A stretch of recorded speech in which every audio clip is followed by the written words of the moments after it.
Vzdať hold ľuďom, ktorých minulosť otriasla celým svetom, sa rozhodli organizátori koncertu v nitrianskej synagóge. V jej priestoroch sa ozývali židovské chvály. Tento večer je niekoľkým zo série večerov, ktoré majú názov City Worship. A pripravujeme ich ako takú sériu kresťanských večerov. A dnešný večer je špeciálny tým, že to bude večer so židovskou tematikou.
Židovské chvály alebo piesne sa odlišujú od všetkých iných piesní a žánrov svojim rytmom, svojou dynamikou. Celkovo židovský štýl je stvorený pre aj tance. Zároveň majú aj veľmi pomalé, jemné piesne, ktoré takisto rozoznáte od ostatných piesní, najmä takými rýchlymi, stúpajúcimi a klesajúcimi tónmi. Nie sú to žiadne možno výlevy duše strápeného človeka, ale židovské chvály doslova oslavujú Boha, to aký je. Židovské chvály nakoniec rozospievali a rozhýbali celú synagógu. Piesne boli nielen v slovenskom, ale aj hebrejskom a anglickom jazyku a celá koncertná časť sa niesla pod taktovkou skupiny z kresťanského centra Mozaika.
Sme amatérska skupina, proste hrávame rôzne iné štýly a toto je možno taký okrajový štýl, ktorým sa zaoberáme, ale sme veľmi vďační za túto príležitosť a verím, že to bude fakt skvelé.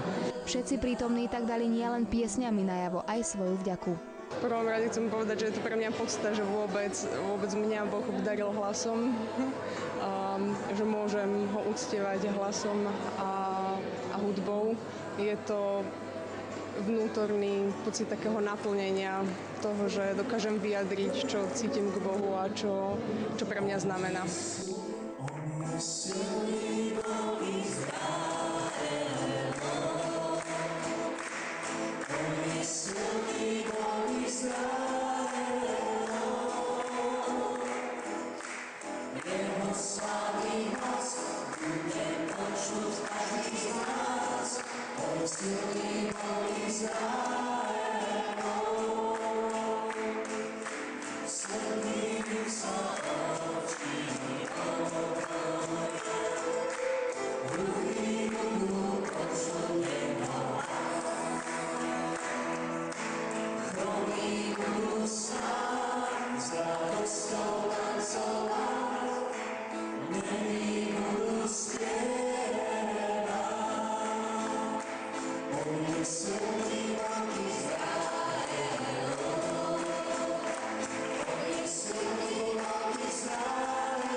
Večer sa však neniesol len v znamení hudby, ale aj spomienok.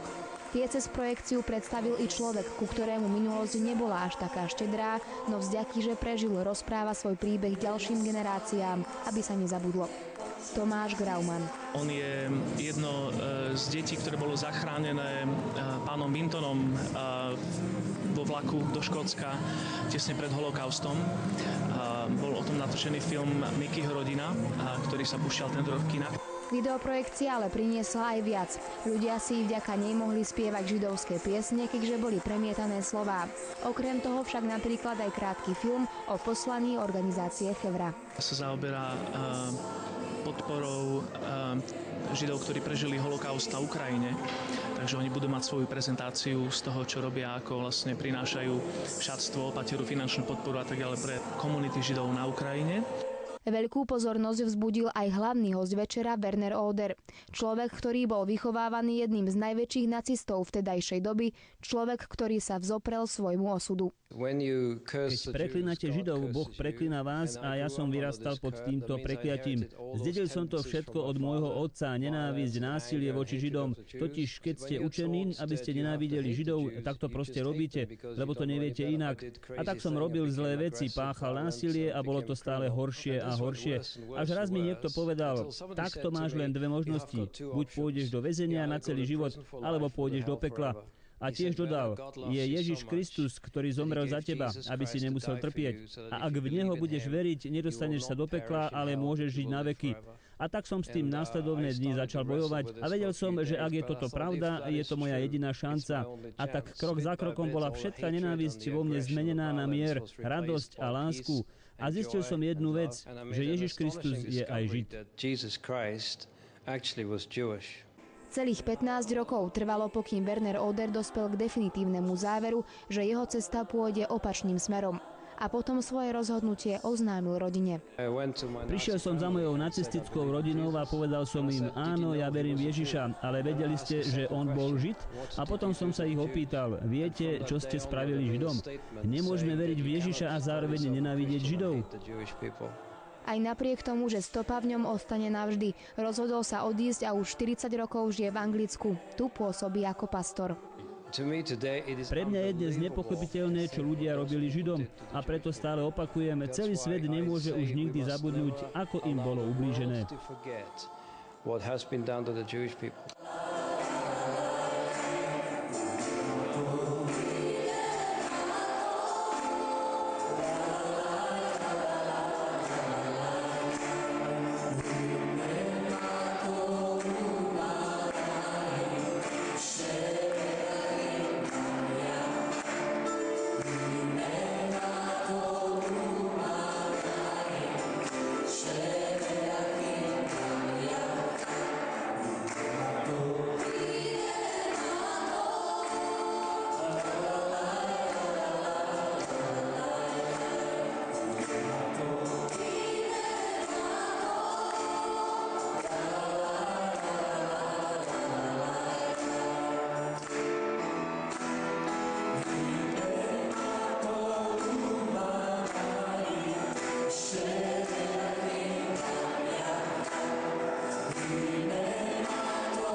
Príhovor Wernera Audera, ale celý večer sa niesol aj v znamení akéhosi odpustenia za to, čoho sa dopustila minulosť. Tento stánok, táto synagóga alebo prítomnosť židovského cintorína svedčí o tom, že židovská komunita tu bola veľmi veľká a nedá sa to ani odignorovať, ani prehliadnúť a proste chceme vlastne tým dať najavo, že je nám a úprimne ľúto ako kresťanom, čo židovská komunita v Nitre prežila počas druhej svetovej vojny. A je ťažké povedať nejaké sorry alebo nejaké ospravedlnenie na adresu tej obrovskej tragédie, ktorá sa tu stala.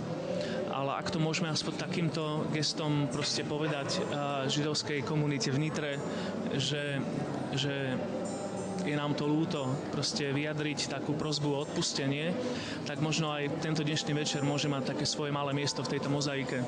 To, čo bolo, už nevrátime, ale budúcnosť je v našich rukách a preto nikdy nemôžeme zabudnúť.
Share